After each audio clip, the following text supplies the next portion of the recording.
Abra a sua Bíblia no livro de Provérbios, capítulo 16, versículo 32. Mas vai aparecer aqui também. Abra a sua Bíblia em Provérbios, capítulo 16, versículo 32. Diz assim: melhor é o que tarda em irar-se do que o poderoso, e o que controla o seu ânimo do que aquele que toma uma cidade.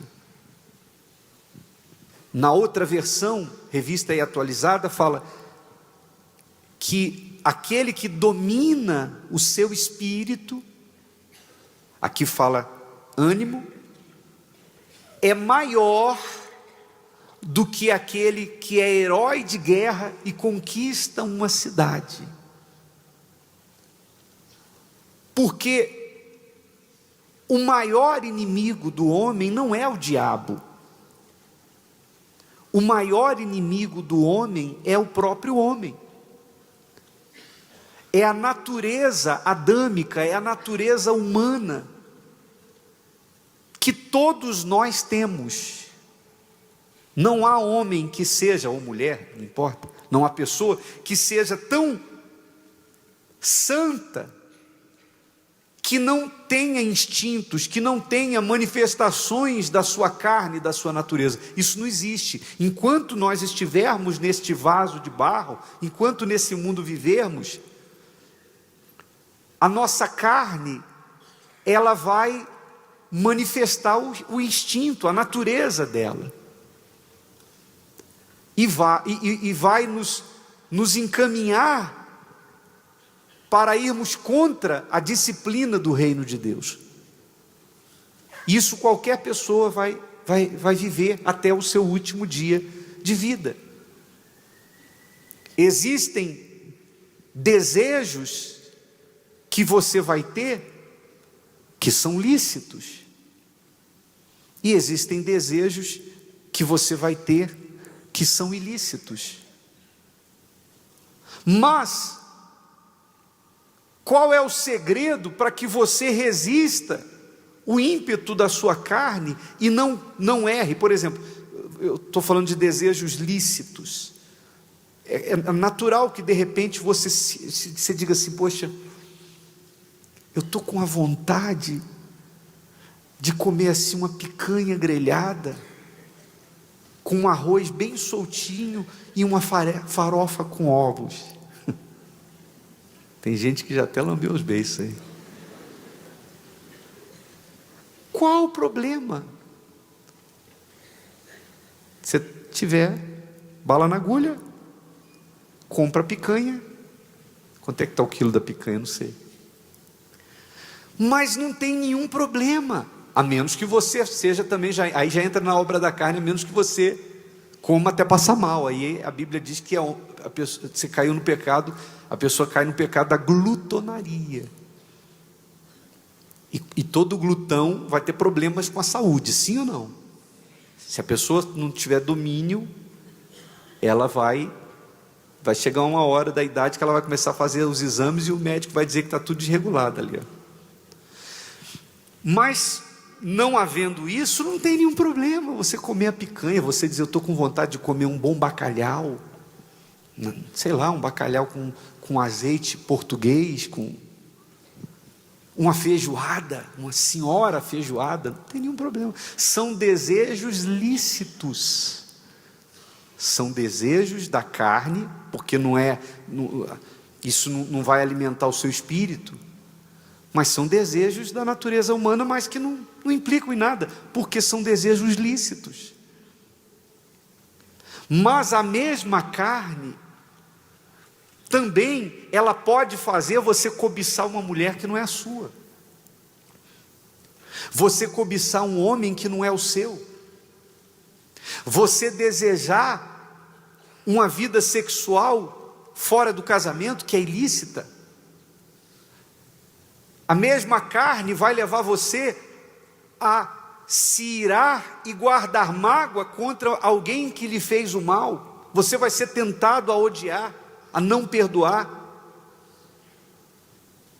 Você vai ser tentado a fazer da mentira uma ferramenta para se safar de algum problema ou para alcançar algum objetivo. E nós poderíamos aqui listar uma série de outras coisas que vão se manifestar e que podem se manifestar, e qualquer pessoa está sujeita. Qualquer um de nós está sujeito a isso. Então, como fazer para não errar? Para não agir segundo a sua natureza? É aí que entra o Espírito Santo. Quando uma pessoa recebe o Espírito Santo, não significa dizer que essa pessoa não passe por tentações. Olha só o que diz a Bíblia aqui, no livro de Mateus, capítulo 26, versículo 41. Jesus orientou, Mateus 26, 41. Ele diz assim, vigiai e orai, para que não entreis em tentação.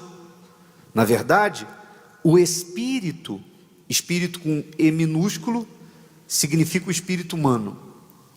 O espírito está pronto, mas a carne é fraca. Ou seja, se você é uma pessoa que conhece a palavra de Deus, então aqui você tem consciência do que é certo e do que é errado, do que você deve e que não deve fazer. O espírito sabe, a consciência sabe, mas a carne, ela pende para aquilo que é errado, para aquilo que é indisciplina.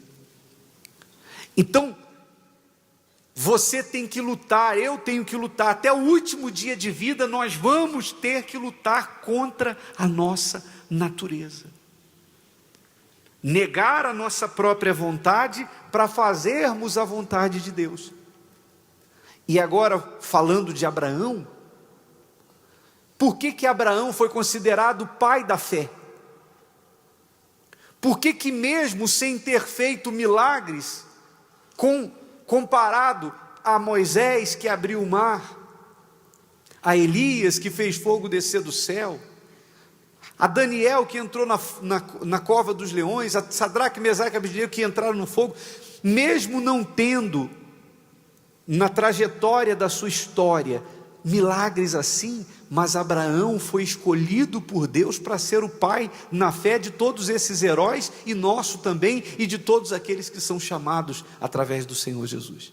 Abraão é o nosso exemplo, é a matriz do que Deus quer para o cristianismo. Abraão é o padrão. A Bíblia diz, olhai para Abraão. Mas por que ele foi considerado o pai da fé? Porque Abraão foi especialista em dizer não para si, para dizer sim para Deus. Abraão, Deus tocou em todos os pontos que o ser humano normalmente fica rendido. Primeiro, terra natal. Deus apareceu para Abraão, ou se manifestou para Abraão e disse, sai da tua terra. Terra natal é uma coisa que mexe com todo mundo.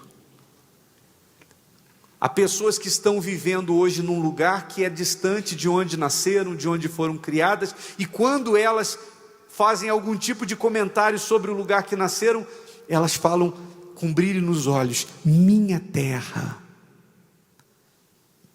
Eu tenho saudade da minha terra, ou eu queria visitar a minha terra, eu gostaria de voltar para a minha terra. Então, o ser humano tem essa tendência de se acostumar a um lugar e ficar ali.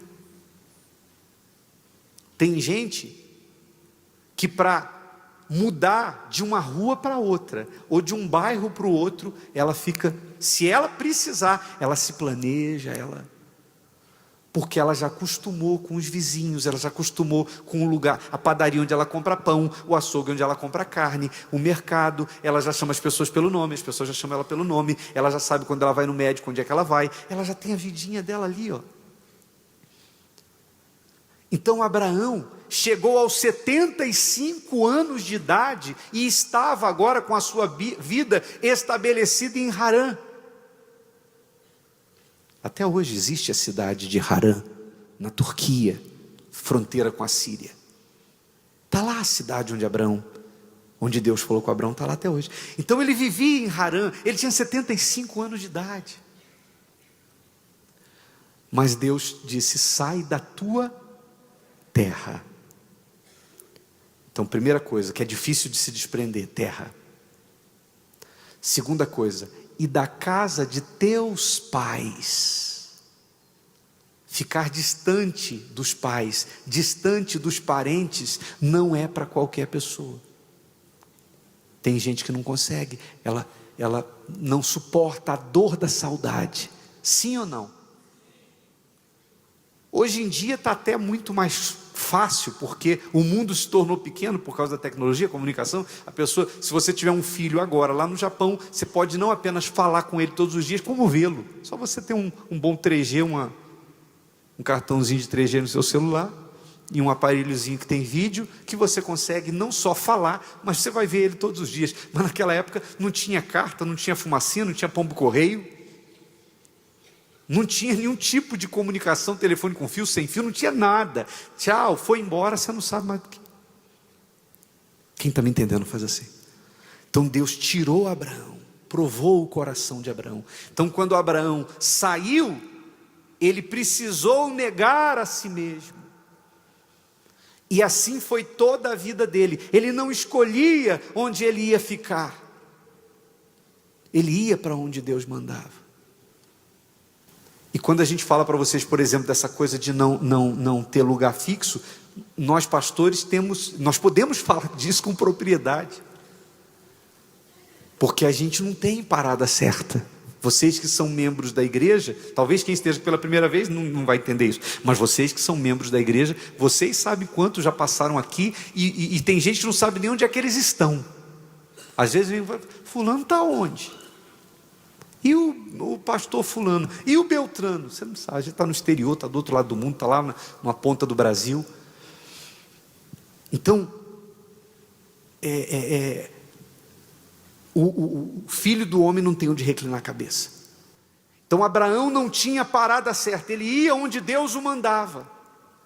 Já Ló, que era sobrinho dele, que estava na aba dele, recebendo as bênçãos de Deus por meio de Abraão, chegou uma hora que Ló cansou de fazer o que Deus queria, de ir para onde Deus mandava, e ele pensou: quando é que eu vou ter a minha vidinha?